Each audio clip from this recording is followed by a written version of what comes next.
Avez-vous déjà ressenti la douleur de l'ignorance de quelqu'un que vous appréciez profondément? C'est comme si vos émotions et sentiments étaient négligés, vous traitant comme si vous n'étiez pas important, malgré votre dévouement et votre amour. Mais si vous pouviez briser ce schéma? Et si vous pouviez éveiller un désir irrésistible en eux de vous valoriser et de vous prioriser? Voici les 10 règles créées par Marco Aurelio pour vous assurer d'être toujours prioritaire dans la vie. Si c'est votre première visite sur ma chaîne, je vous invite à me soutenir en vous abonnant et en aimant la vidéo. De cette manière, je pourrai continuer à créer du contenu comme celui-ci à l'avenir. Dans cette vidéo, nous plongerons dans la découverte de 10 règles fondamentales pour devenir une personne irrésistible, quelqu'un que les autres aspirent à avoir dans leur vie. Chaque règle que nous explorons est vitale, et je vous encourage à rester jusqu'à la fin pour comprendre comment chacune constitue un élément clé dans la transformation positive de la dynamique de vos relations. Découvrez comment contrôler vos émotions et libérer votre vrai potentiel avec notre e-book, La puissance de l'esprit. Cliquez sur le lien dans le commentaire épinglé pour l'obtenir dès maintenant. Commençons par Règle 1. Cultivez votre propre bonheur. Au cœur de la première règle se trouve un principe fondamental qui transcende de simples notions de joie. C'est un appel à cultiver le bonheur en tant que processus complexe et interne.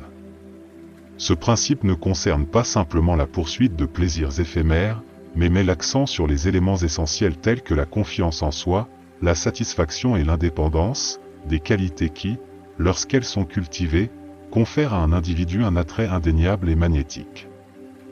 L'essence de cette règle est d'encourager les individus à ne pas attacher leur bonheur à des facteurs ou des individus externes, mais à entreprendre un voyage de découverte de soi et de la culture d'un sentiment intrinsèque d'accomplissement. Cette indépendance émotionnelle, associée à une confiance en soi robuste, agit comme une force magnétique qui attire ceux qui vous entourent vers l'énergie rayonnante que vous émanez.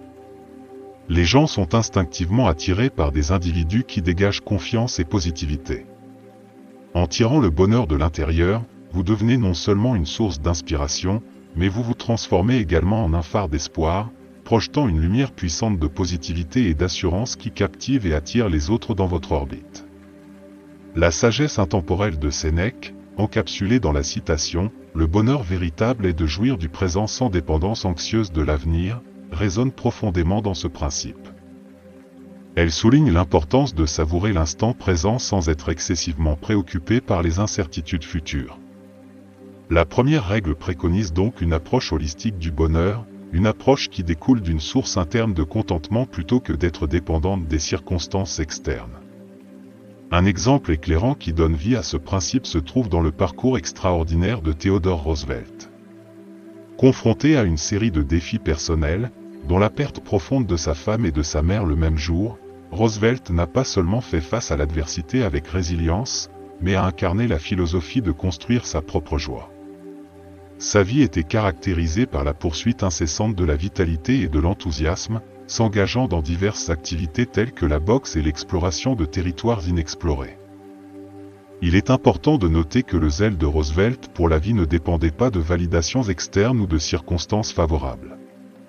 Il émanait plutôt d'une réserve interne de résilience et de joie.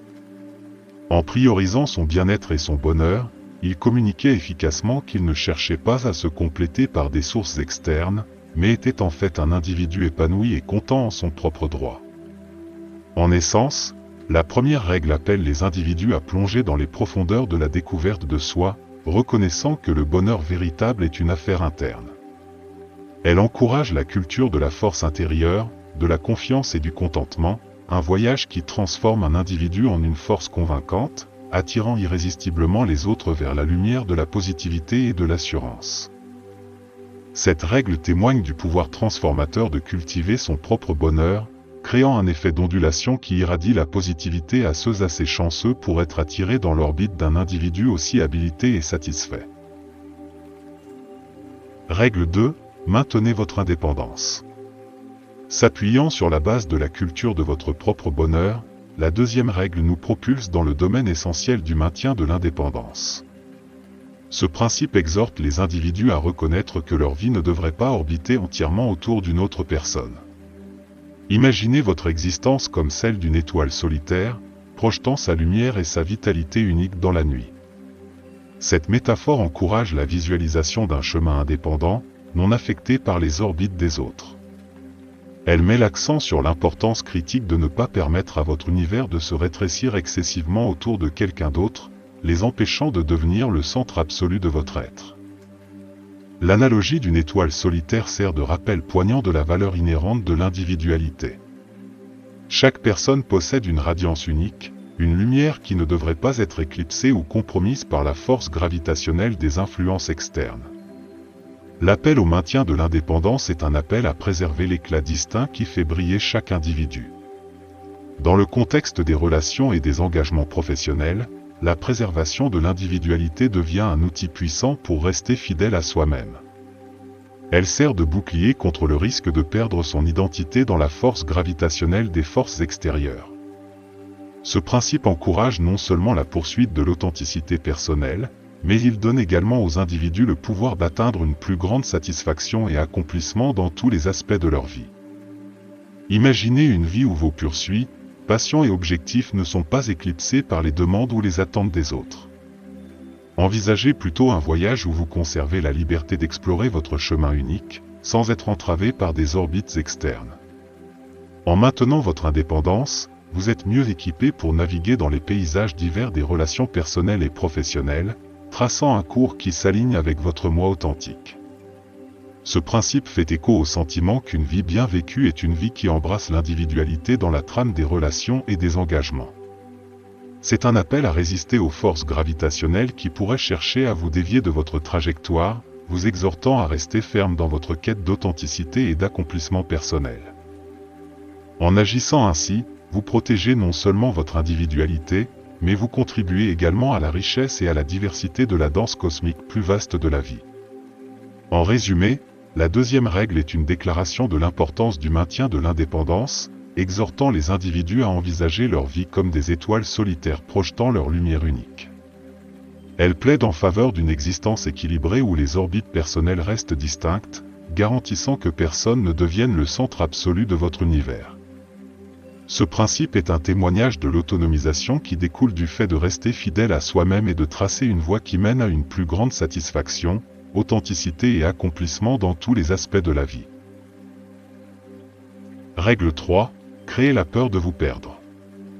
En explorant la troisième règle, nous dévoilons un principe enraciné dans les subtilités de la nature humaine, la création de la peur de vous perdre.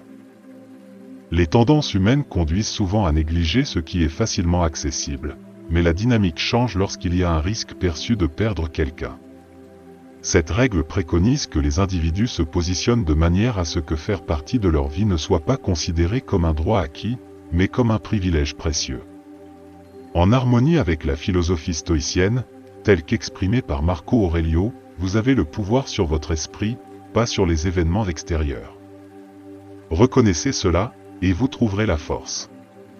La force mentionnée ici réside dans l'indépendance et l'unicité de l'aventure qu'est la vie. Elle suggère que les gens devraient comprendre que rechercher leur attention n'est pas la motivation principale, mais que la présence de l'individu est une force significative et dynamique, digne d'appréciation. Un exemple illustratif provient des débuts d'Apple, avec la collaboration entre Steve Jobs et Steve Wozniak. Wozniak, un brillant ingénieur, a joué un rôle essentiel dans la création des premiers ordinateurs Apple. Jobs, discernant le talent unique de Wozniak, n'a pas seulement collaboré, il a travaillé sans relâche pour soutenir et amplifier la contribution de Wozniak. Ce partenariat souligne l'idée que la disponibilité de quelqu'un ne devrait pas être une constante inépuisable.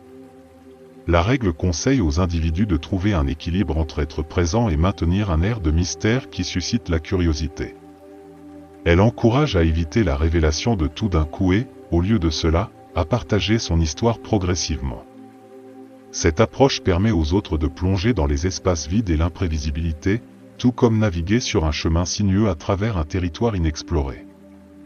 Dans les interactions sociales, la règle met en garde contre la tentation de tout divulguer dès le départ.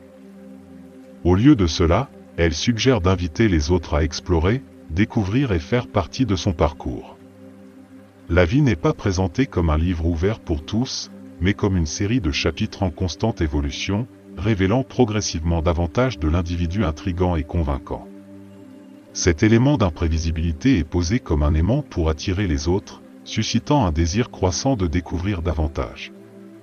La règle souligne l'idée que ce qui est facilement obtenu a tendance à être sous-estimé, et une véritable appréciation découle de l'effort et de la dévotion.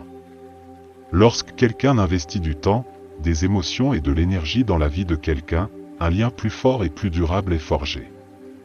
Ce processus transformateur élève le rôle de quelqu'un d'une simple curiosité passagère à celui d'une présence véritablement appréciée. L'essence n'est pas de chercher désespérément l'attention ou l'amour des autres, il s'agit plutôt de démontrer que l'on est un contributeur précieux. Le récit d'Ada Lovelace sert de témoignage poignant de la puissance de maintenir son individualité et de l'attraction magnétique qu'elle peut générer.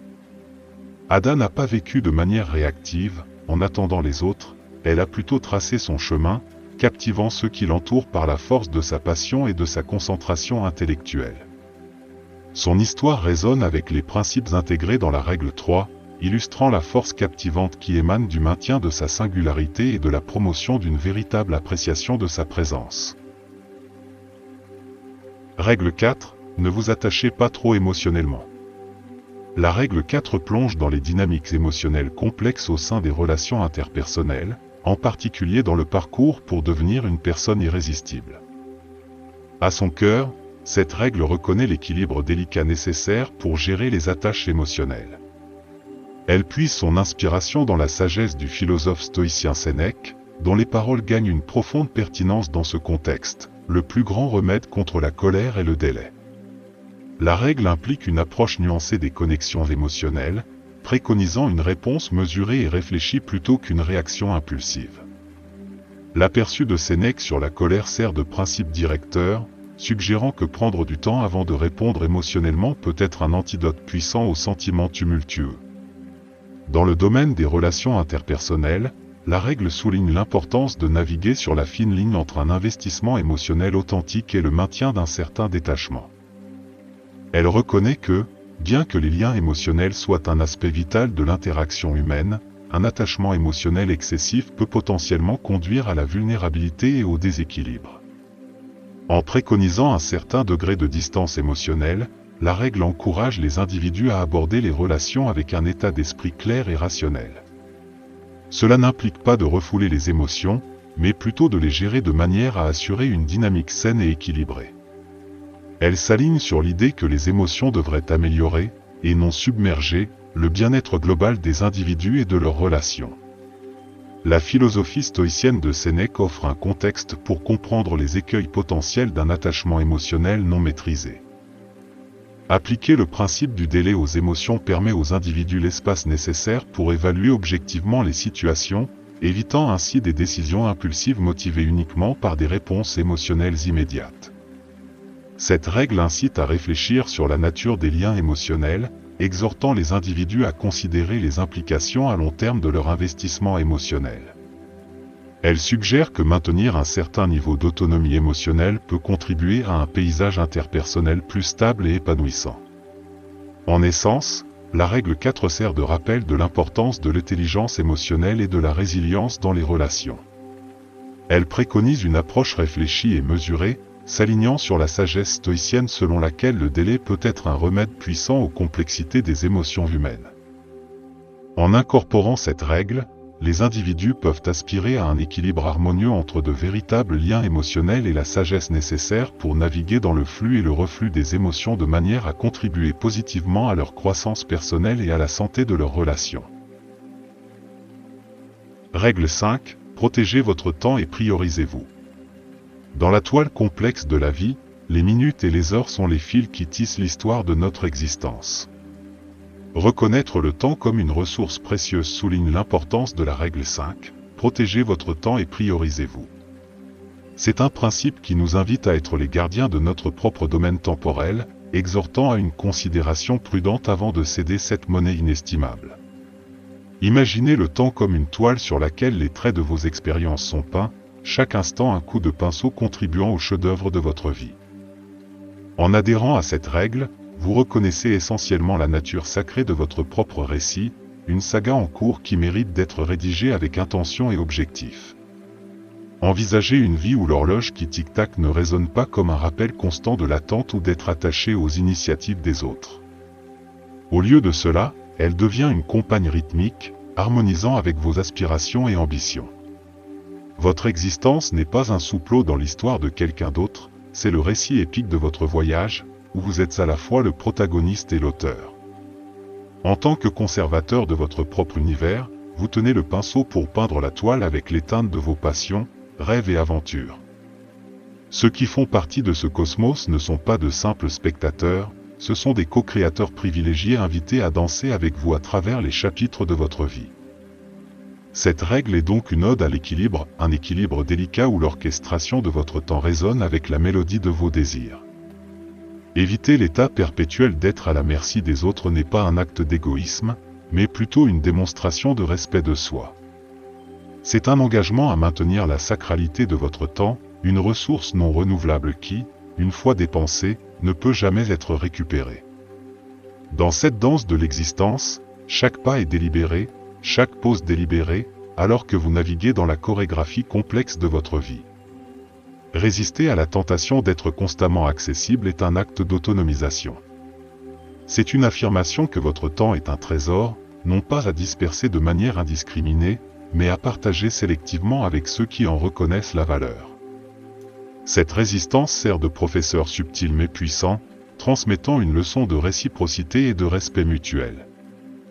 C'est un rappel aux autres que votre temps n'est pas une marchandise à prendre pour acquise, mais un espace partagé où les connexions peuvent s'épanouir et approfondir. En essence, la règle 5 est une invitation à embrasser la souveraineté de votre temps, une reconnaissance que, en le protégeant judicieusement, vous favorisez un environnement où des connexions significatives peuvent s'épanouir. Il ne s'agit pas de construire des murs, mais plutôt de créer des limites qui rehaussent la beauté du paysage de votre vie. Alors, laissez le pendule osciller, l'horloge tic-tac, et les moments se dérouler avec intention et signification, car en le faisant, vous écrivez un récit qui vous est propre. Règle 6, embrassez le pouvoir de la patience.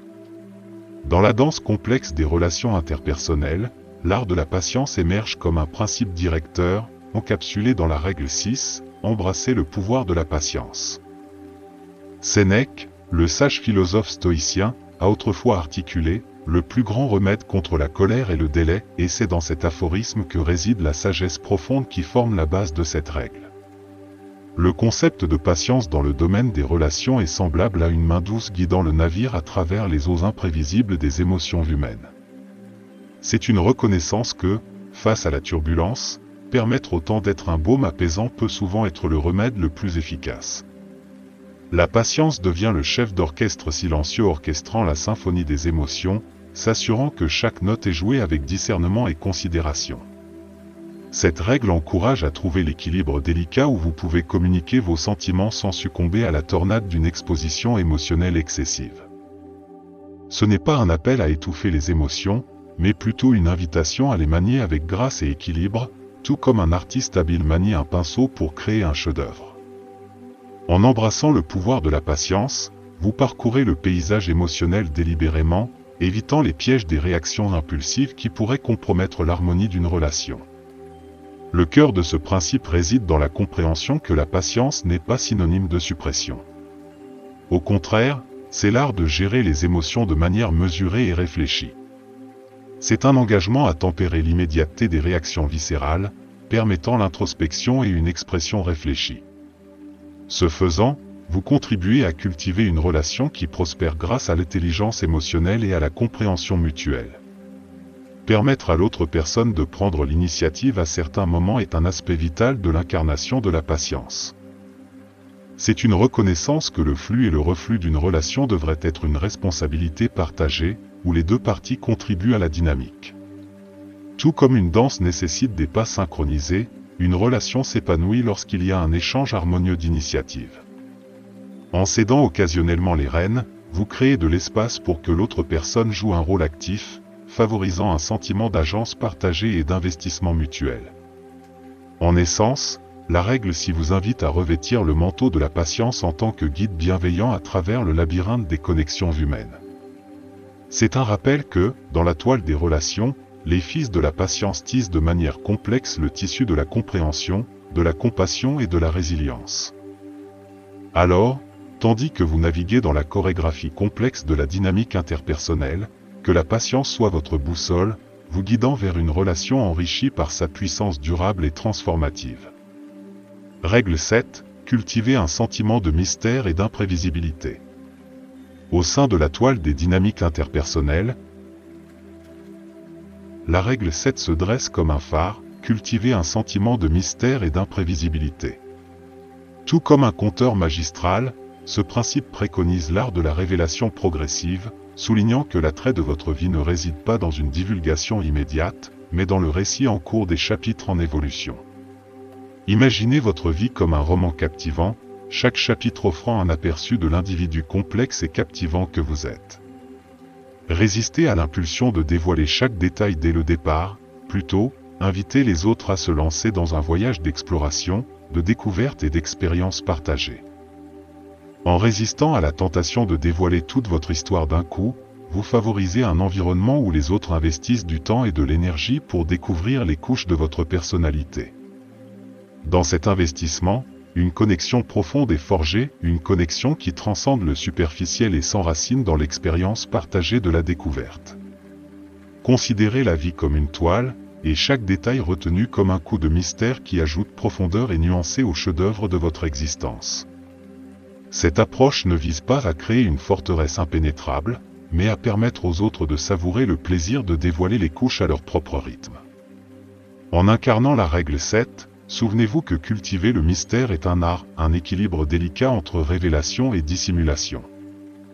Votre vie, avec ses rebondissements imprévisibles, devient une force magnétique, attirant des esprits semblables qui sont intrigués par la richesse qui se dévoile progressivement.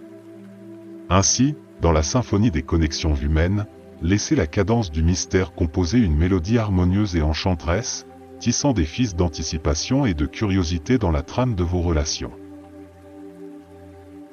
Règle 8. Soyez prêt à partir. Dans la tapisserie de la sagesse interpersonnelle, la règle 8 se dévoile comme un chapitre poignant, soyez prêt à partir. S'inspirant de la sagacité de Marco Aurelio, ce principe témoigne de la compréhension profonde que votre force intérieure et votre respect de soi résident fermement sous votre contrôle, même lorsque les vents des relations externes soufflent de manière imprévisible. Dans le flux et le reflux des connexions humaines, arrive un moment où le chemin diverge, et la règle 8 vous pousse à reconnaître l'importance de cette jonction. C'est un acknowledgement que, parfois, la distance devient un compagnon nécessaire du voyage, surtout lorsque les relations cessent de s'aligner sur les principes directeurs qui façonnent vos valeurs fondamentales. Il ne s'agit pas d'un acte de froideur, au contraire, il émerge comme un acte pivotant de soin de soi, un engagement solennel envers le sanctuaire du respect de soi. La sagesse de Marco Aurelio résonne profondément dans ce contexte, vous avez le pouvoir sur votre esprit, pas sur les événements extérieurs. Reconnaissez cela, et vous trouverez la force. La force réside non seulement dans la capacité de résister, mais dans le courage de s'éloigner lorsque les courants d'une relation menacent d'ériger les fondations de votre bien-être. En adoptant la préparation à partir, vous déployez un étendard d'autonomisation personnelle. C'est une déclaration puissante, transmettant la gravité de vos normes et l'engagement inébranlable envers votre parcours de découverte de soi. Cet acte n'est pas une retraite, mais une avancée délibérée, une affirmation de votre agence dans la création d'une vie qui s'aligne sur vos valeurs. Cette règle est un phare, vous guidant à travers le paysage nuancé des relations. Elle souligne l'importance de reconnaître quand une connexion ne sert plus à la croissance mutuelle et au bien-être des deux parties. Votre préparation à partir devient une force transformative, non seulement pour vous-même, mais pour l'évolution de la relation. Dans la grande tapisserie de la vie, la règle 8 est un coup de pinceau de résilience et de respect de soi. Elle peint le portrait de quelqu'un qui comprend l'équilibre délicat entre s'accrocher et lâcher prise, quelqu'un qui s'éloigne non pas dans la défaite, mais dans la quête de l'authenticité et d'une vie alignée sur des principes. En portant le flambeau de cette règle, souvenez-vous que la force de partir n'est pas un signe de faiblesse, mais une manifestation d'une force intérieure profonde. Règle 9. Pratiquer la patience et exercer un contrôle sur nos réactions émotionnelles. La clé est de trouver un juste milieu où vous pouvez communiquer ce que vous ressentez sans conduire à une surexposition émotionnelle. Il ne s'agit pas de réprimer vos émotions, mais de les gérer de manière équilibrée pour maintenir une relation saine et respectueuse. Permettre à l'autre personne de prendre l'initiative par moment est crucial pour maintenir une dynamique équilibrée. Cette approche met en valeur la diversité de vos centres d'intérêt et activités et sert également de mesure pour évaluer l'intérêt de l'autre personne envers vous. Être toujours celui qui initie peut involontairement transmettre un message de disponibilité constante ou d'enthousiasme excessif pour le contact. Il ne s'agit pas de manipulation, mais de favoriser le respect mutuel et les efforts partagés. Laisser l'autre personne prendre l'initiative a un impact significatif sur la dynamique et le bien-être de la relation. Cette pratique démontre non seulement que votre vie est remplie d'occupations et d'intérêts divers, mais reflète également un véritable intérêt pour une participation partagée dans l'interaction. Être toujours celui qui initie peut envoyer involontairement des signaux de disponibilité constante. Dans les mots du philosophe stoïcien Sénèque, nous souffrons plus souvent dans l'imagination que dans la réalité. Cela souligne l'importance de valoriser votre propre temps et perception au lieu de craindre les opportunités manquées ou d'être moins disponible. L'histoire d'Alexandre le Grand et de son professeur Aristote illustre la valeur des enseignements précieux et la relation entre le professeur et l'élève qui transcende le conventionnel. Aristote, un sage philosophe, n'était pas seulement un tuteur dans la vie du jeune prince, mais servait de phare de connaissances et de pensées stratégiques essentielles pour gouverner un empire. Alexandre, connu pour son ambition et son intellect, comprenait la valeur des enseignements d'Aristote et consacrait un temps et un effort considérables pour apprendre de lui. De même, votre disponibilité ne devrait pas être une constante infinie. Reconnaissez l'importance de votre temps en tant que ressource qui ne devrait pas être donnée sans considération des demandes des autres. Votre priorité devrait être votre propre récit de vie. Imaginez une existence où vous n'attendez pas perpétuellement ou n'êtes pas attaché aux activités des autres. Vous avez votre univers à explorer, et ceux qui en font partie sont privilégiés. L'équilibre est essentiel, évitez d'être constamment réactif. Dans les mots du philosophe stoïcien Sénèque, souvent, nous avons plus peur que mal, et nous souffrons plus de l'imagination que de la réalité. Cela souligne l'importance de valoriser votre temps et votre perception plutôt que de craindre les opportunités manquées ou d'être moins disponible. Règle 10. Ayez le courage de partir. Comprenez que votre force intérieure et votre respect de soi sont sous votre contrôle, même lorsque les relations externes ne le sont pas. Considérez l'exemple de Marc Aurèle, un empereur romain connu pour sa sagesse philosophique et son leadership. Malgré son immense pouvoir et influence, il se retrouvait souvent dans des alliances politiques complexes qui ne concordaient pas avec ses principes. Dans de telles situations, il choisit de s'éloigner de ces alliances. Ne pas être excessivement disponible, permettre aux autres de s'investir en vous, et prioriser vos besoins sont cruciaux. Trouvez un équilibre dans la manière dont vous communiquez, en vous assurant que votre vie ne tourne pas entièrement autour de quelqu'un d'autre. Cultiver votre propre bonheur et stabilité émotionnelle vous rend plus attractif. Rappelez-vous qu'il est essentiel de vous valoriser et d'être prêt à rompre des relations qui ne reconnaissent pas votre valeur. Il ne s'agit pas seulement de chercher l'attention, il s'agit de former des relations significatives pour l'avenir.